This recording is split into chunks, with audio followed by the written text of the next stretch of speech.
Magandang hapon, Pilipinas. Sa araw na ito, si Senator Amy Marcos ay inendorso ni VP Sara. Ito po ay isa sa mga katanungan kung bakit siya ay inendorso ni VP Sara. Bakit itim yung ginamit sa endorsement sa inyo? Hindi po ba negative na dating parang pagluluksa? Yun na nga, sabi ko nga, bakit nga ba itim? Siya nagpupumiglas na talagang kinakailangan itim.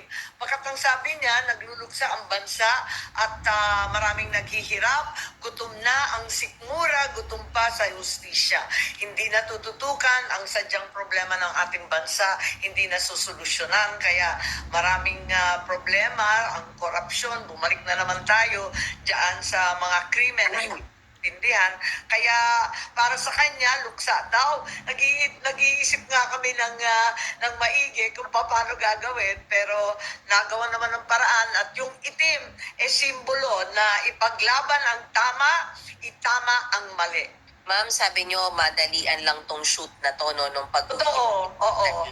Ma'am, I need to ask directly, ito po ba ay resulta or sort of reward ni VP Sara sa inyo after the series of hearings that you conducted about the ICC arrest of his father? Reward ba ito o paano ba? Hindi ko naisip yun. Hindi rin niya naisip. Talagang nag-uusap na kami noon pa. Sabi niya, tsaka na ang mga ngampanya, ayoko nang umikot nitong eleksyon na to.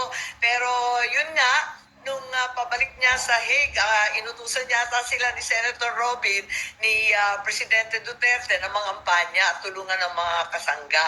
Yun ang nangyari. So palagay ko, marami namang nagpapasalamat. Ako higit sa lahat, walang mapaglagyan ng saya, pasasalamat at karangalan sa aking puso. Simulat sa poll, kaming dalawa naman talaga magkaibigan.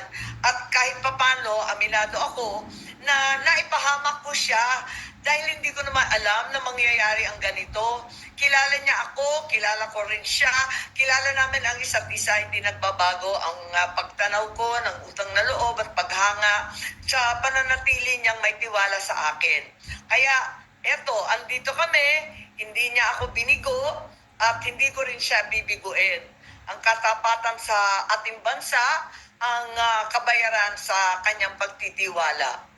So ma'am, itong political ad na to, endorsement na to, born out of your long-time friendship with Oo her. naman, na hindi naman nagbabago. Kung minsan, na yayamot siya sa sinasabi ko, ako naman nagalit din sa kung minsan nagsasabi siya, para lang kaming kaibigan pero hindi nagmamaliw. Parating pareho, parating consistent.